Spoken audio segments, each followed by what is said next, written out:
We have great stories to share this week.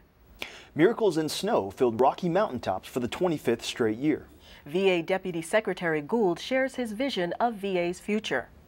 And how yoga is helping veterans. Don't go away. We'll have those stories and more on VA News coming right up.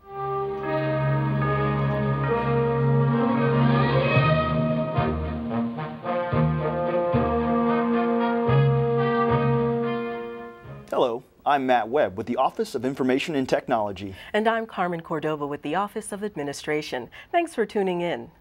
The Vice President, the Deputy Secretary for Veterans Affairs, and other celebrities came and went from the National Disabled Veterans Winter Sports Clinic in Snowmass, Colorado.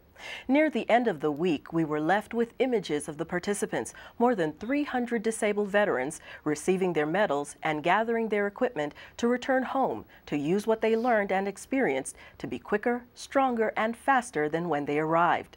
Just like in the 24 years previous to these Winter Games, miracles were made on the mountaintop.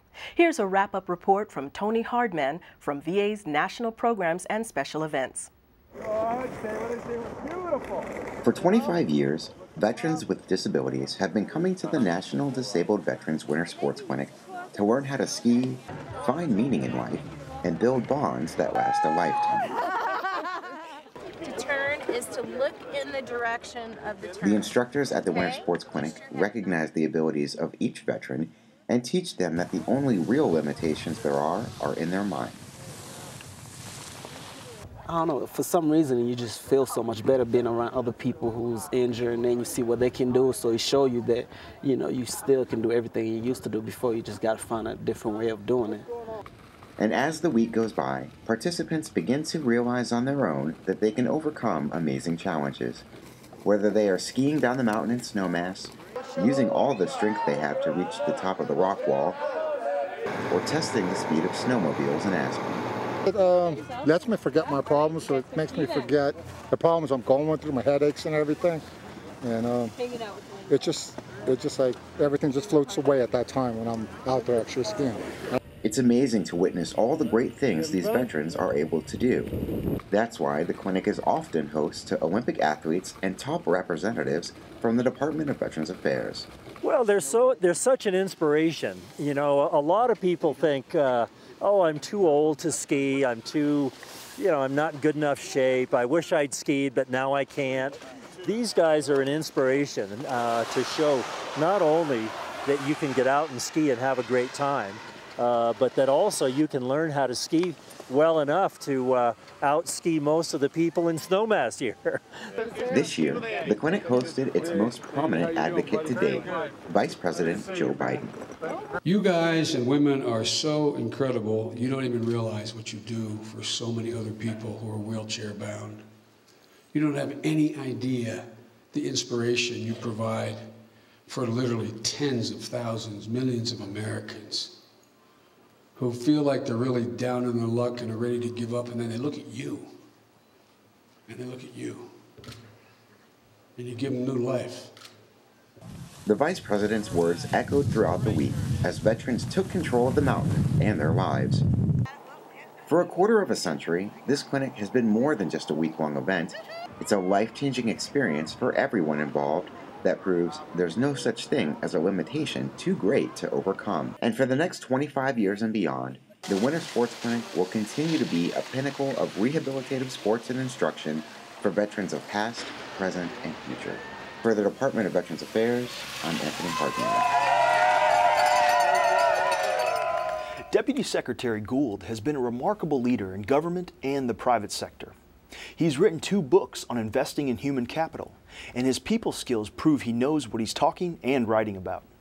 Jim Benson interviewed the Deputy Secretary recently for the next Vanguard, coming out this week. It was videotaped too, and will air on the VA Knowledge Network as a still-serving episode throughout the month of April. Here's a clip.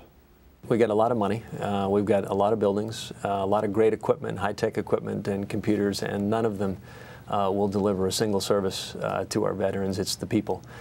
So I believe that people are the bedrock of an institution, and you need to build trust, provide inspiring leadership, but most importantly, train and develop those leaders. The individual that just joined VA this week and the one that's been serving 30 or 35 years, everyone needs training and attention, and that investment in our people is what builds a strong institution. The interview begins airing Monday at 11:30 a.m. on Channel 2 of the VA Knowledge Network. Check out the address on the screen for more times in April. Also be on the lookout for Vanguard. The Deputy Secretary will be on the cover and his interview will be inside. You can also read Vanguard online at www.va.gov/Vanguard. Speaking of Vanguard, editor Lisa Gagler taped a preview earlier of the new edition of VA's Best in Government Employee magazine. Besides the first comprehensive interview with Deputy Secretary Gould, the new issue is loaded with stories and information from across the VA nation. Here's Lisa. We also have an Outlook column written by Acting Undersecretary Steve Murrow about the National Cemetery Administration beyond the beautiful, pristine cemeteries. We chronicle the end of Frank Woodruff Buckles' 110-year journey from World War I ambulance driver to a final resting place in Arlington National Cemetery. He was the very last of the doughboys, the Americans who went over there to end the war that was supposed to end all wars. We have a nice story about how VA is helping veterans who are expecting to be ready for motherhood. From Milwaukee, we have the unique story of the late Al Albrecht, who served with one of the most unusual and daring units from World War II, the Ghost Army. Do you ever wonder about what VA librarians do? Do you know what ValNet is? Did you know their work is directly related to training future healthcare providers? We have the answers in this story coinciding with National Library Week, April 10th through the 16th.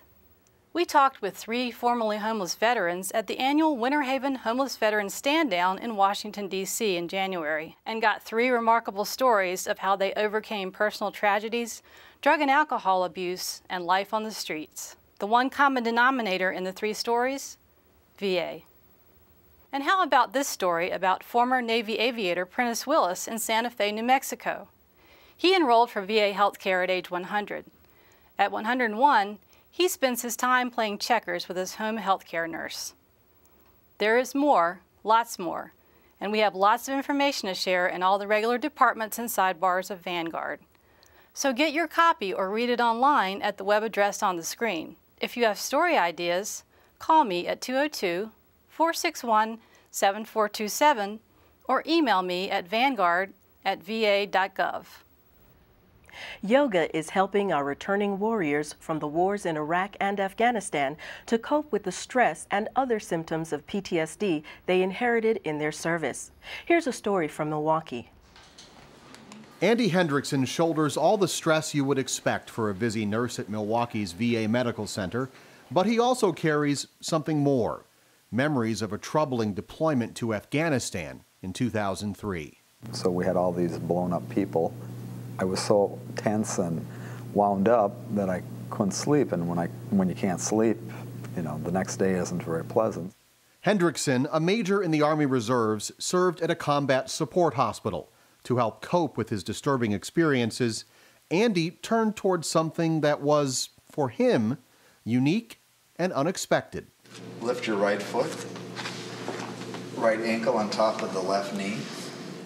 Andy says that yoga is very important to him in coping with the stress he encountered in combat and feels it can help others with similar experiences. I started doing yoga a little before I went to bed every night, started to sleep better and started to incorporate the deep breathing during the day. Today, Andy is using those same yoga techniques to help bring other veterans back home. Yoga has many benefits, but relaxation and stress management are 2 of the most important for soldiers coming back from deployment and working to transition into their civilian lives.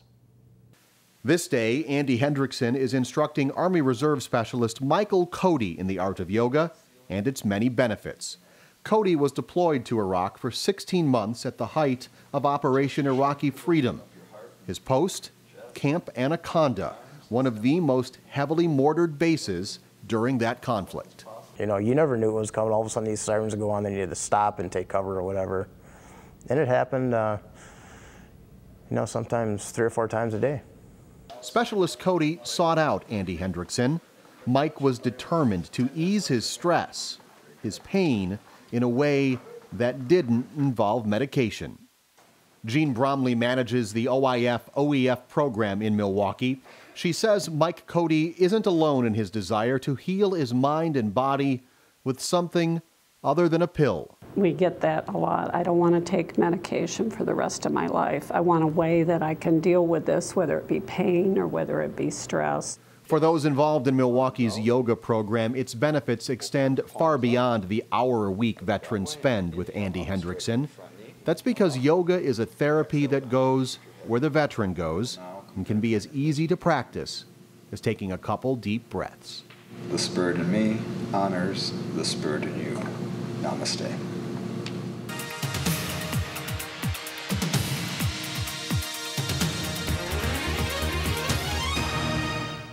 Did you know? Last week, the Senate Veterans Affairs Committee took up the confirmation for 2 top executives to take over 2 of the 3 VA administrations. If confirmed, Acting Undersecretary for Memorial Affairs Steve Muro will continue full-time managing operations and programs of the National Cemetery Administration. Muro has been a career employee with NCA since 1979. Retired Air Force Brigadier General Allison Hickey is slated to replace Acting Undersecretary for Benefits Michael Wolkoff, a VBA employee since 1974. We expect to have some video from the confirmation hearing in the next VA news. Meanwhile, that's all we have for this week. I'm Matt Webb. And I'm Carmen Cordoba. Have a great day and rest of the week.